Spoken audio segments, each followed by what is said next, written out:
Hello everyone and welcome back to the channel. Today we're going to pick up from where we left off in the last video, where we finished talking about the stomach of different domestic animals, and now let's talk about the intestines. So when we speak of the intestines, the first thing we want to do is differentiate the differences between the small intestines and the large intestines, because functionally these two parts are very different. So first with the small intestines, we have three sections to it: the duodenum, the jejunum, and third is the ileum. So with the duodenum first, in my opinion, this is the most important part of the small intestines because this is the region where a lot of the enzymes and the chemical component of digestion is introduced. So we have the food coming in from the stomach and it's coated and covered in mucus from the stomach, but also a lot of these gastric enzymes that are produced there. And then we have the gallbladder and the liver producing the bile, which is going to be entering at the duodenum to help break down the fats. And then from the pancreas, we're going to be getting a lot of pancreatic enzymes to help break down different proteins, different carbs. So all of these enzymes are going to be entering the duodenum, which to me makes it the most important part. Without the duodenum, there's no way that we can really reroute these bile ducts and these enzymatic ducts really that are necessary for digestion to other parts of the small intestine. So with that, we're going to say that it has a major role in chemical digestion because it has so many different ducts full of these chemical enzymes coming to the duodenum. The jejunum is the longest portion, and it's the second portion here, and this is the longest portion of the small intestines. And lastly, the ileum, it's fairly short and it's the last portion, but functionally the jejunum and the ileum are very similar to one another. The main role of these two is once we have the digestive enzymes introduced to the food that's in the duodenum, we now have the space in the jejunum and ileum to slowly break down all the nutrients that the body is going to absorb and use the at this point we have simple columnar epithelium, and this epithelium is going to be able to absorb the nutrients that we want to take out of the food, thanks to the breakdown that we get from the chemicals introduced in the duodenum. So the main role of the jejunum and ileum is for absorption of nutrients.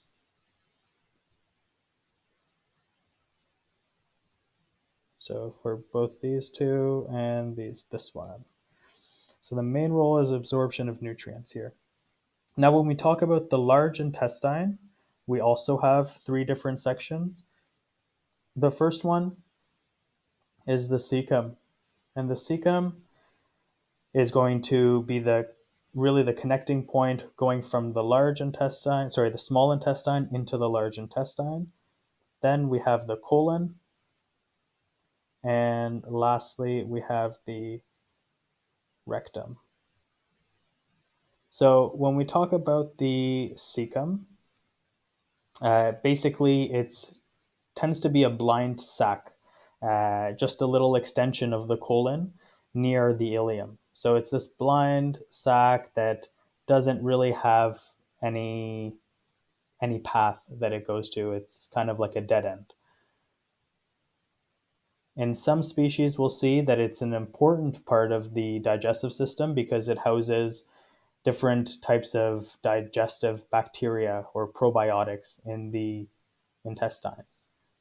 So I'll make a note of that here. Houses probiotics, but really the entire intestines are full of different beneficial bacteria. Sometimes there's also harmful bacteria as well.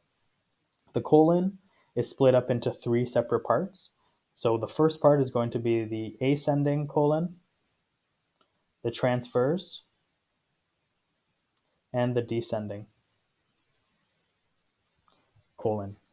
And really, the main role of the colon is to absorb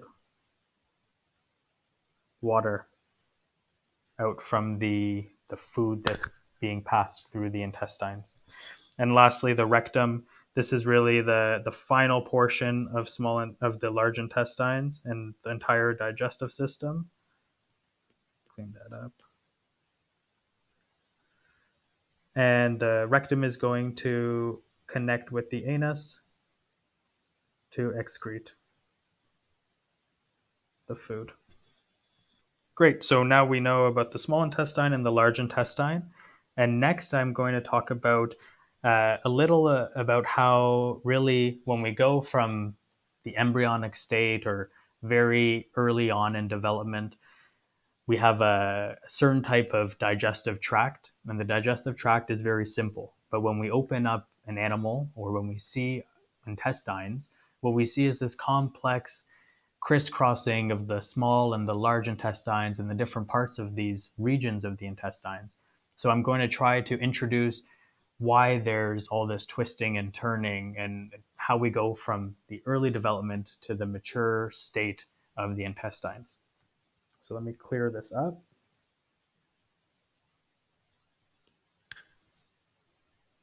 Okay, so if we start with the stomach over at this end here, we call this the stomach. And we have the food in the stomach near the pyloric region over here. So as the food leaves the stomach, it's going to be entering into the duodenum, which we said it's not a very long portion, but it is really important because we have a lot of the digestive enzymes being introduced here. Next, we're going to have the jejunum, and the jejunum is actually one of the longer sections of the small intestine, so we'll make it a little longer. And then lastly, and probably the shortest portion of the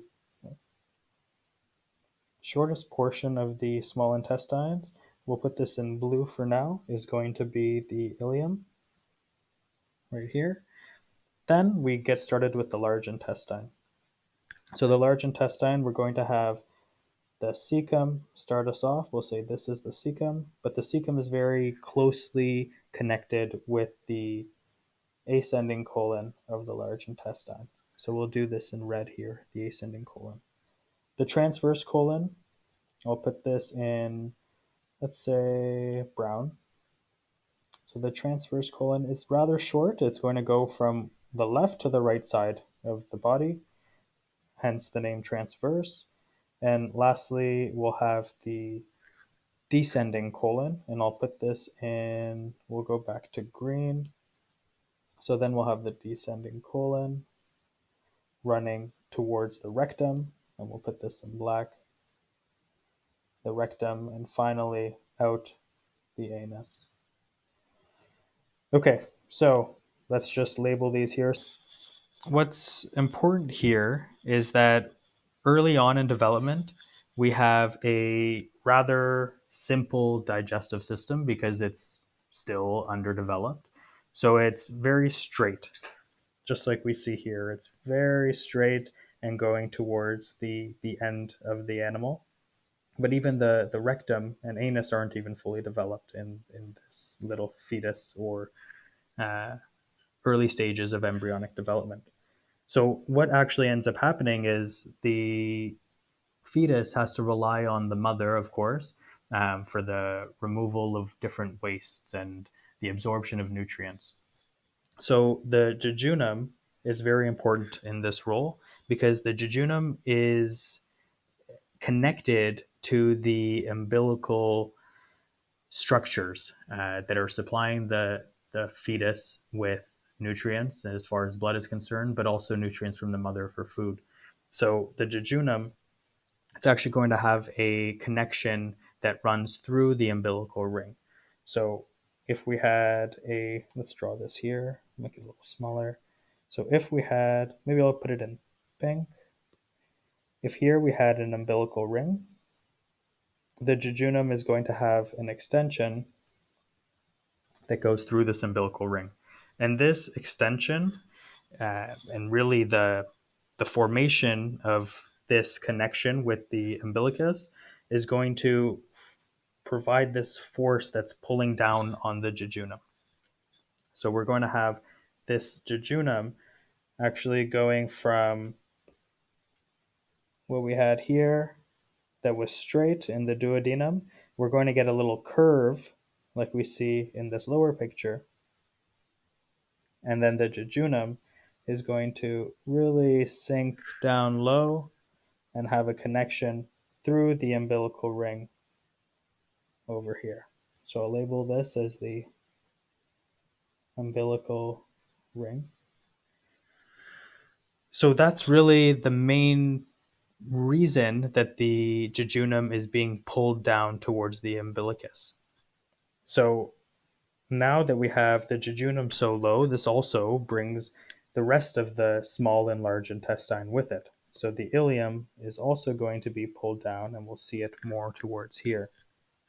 Then the cecum and the ascending colon, they're also going to be over here. Okay, and they're going to be brought down with it as well. Then we have the transverse colon, which is going to be finally coming back up here. And lastly, this descending colon, which is still going to be rather close to the dorsal wall. So when we're looking at this, what we have to imagine in a sort of 3D space is that here we're talking about the dorsal side, so closest to the spine. And down here, like we said with the umbilical region, this is going to be ventral, closest to the front of the belly. Okay, so we're kind of looking here as a side view. So really what we're seeing at this point is this pulling of the jejunum towards the umbilicus. Next, what we have, maybe even before I move on to the next part, I'll explain a little bit about what's holding the intestines hanging in the body or holding them up in place. So what we have is the dorsal mesentery. We have a ventral mesentery as well, but what's holding these intestines is the dorsal mesentery. So the dorsal mesentery will be running all along the spine, and it's going to be this double layer of serous tissue that's going to be holding this all up, just like that.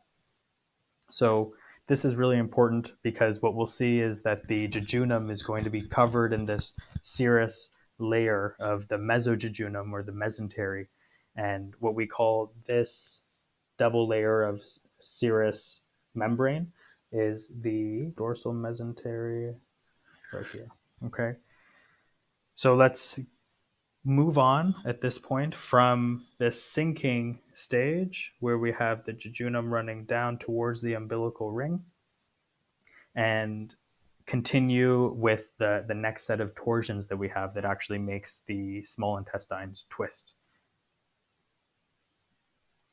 Okay, so just to the right here, we'll show the next step. Like I mentioned, we're going to have a series of torsions as the fetus is under development to get the large and small intestines into their final positions. So just to make the transition and hopefully a little easier to understand, first we'll show the half turn that we're going to have. So a 180-degree turn that's going to be moving the ascending colon this way towards the left here, 180 degrees. This first 180-degree torsion effect that we have, now we're going to have what we saw as the cecum and the ascending colon on the right side, they've switched over to the left. And we're going to have another 180-degree rotation to complete the 360-degree torsion.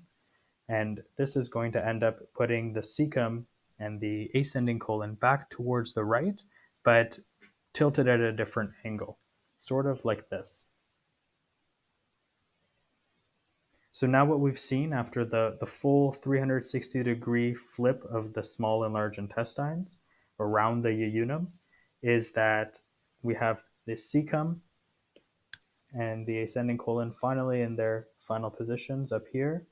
And we can see that the transverse colon is actually doing its transverse function where it's going from the right hand side towards the left hand side, and then finally goes towards the the descending colon towards the dorsal side of the body, and finally out the rectum. What's really important to see here is that when we're done this torsion and this development of the small and large intestines is towards the end, we now lose this connection that was connecting the jejunum to the umbilical ring that we talked about. So this is now gone, okay? And the jejunum is just free and floating, connected to the dorsal mesentery in the abdominal cavity.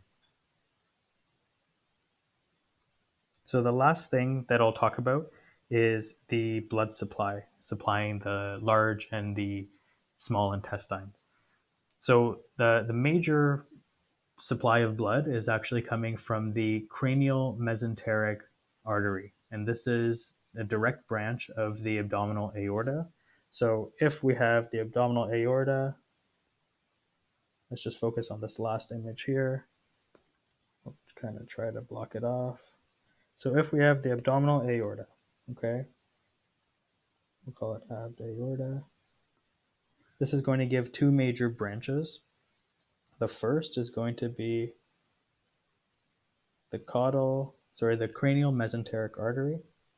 Cranial mesenteric artery is going to supply a lot of different things here, part of the small intestines. It's going to come all the way down into the jejunum. It's going to branch out. It's going to supply the jejunum, supplying the ascending parts of the colon, the cecum, even the transverse colon here, as well as branches up here. But what it isn't going to supply is the descending colon. The descending colon is specifically going to be supplied by the caudal mesenteric artery. So this one we'll call cranial. Clean it up. So this is the cranial mesenteric artery, and this one here is the caudal, also a direct branch of the aorta. The last part of the large intestine, the rectum, it's not going to get blood supply coming from the caudal mesenteric artery. The blood supply to the rectum is mainly going to be coming from a branch off of the internal iliac artery called the rectal artery, really. So this is going to be the rectal artery. And this will be a branch of the internal iliac. Okay, and that's basically everything for this video. We went from this rather straight and simple embryonic state of the digestive system to what we finally had in this last image after the full torsion of the small and large intestine, giving us this beautiful twisted mess that we see when we open into the abdominal cavity. So in the next set of videos, I'm going to start talking about the small and large intestines a little bit more, focusing on the carnivores, pigs, ruminants, as well as the horse. And I'm looking forward to those. So please, if you are enjoying these videos, comment in the comment section. And if there's any feedback, I would love to hear it. Thanks again.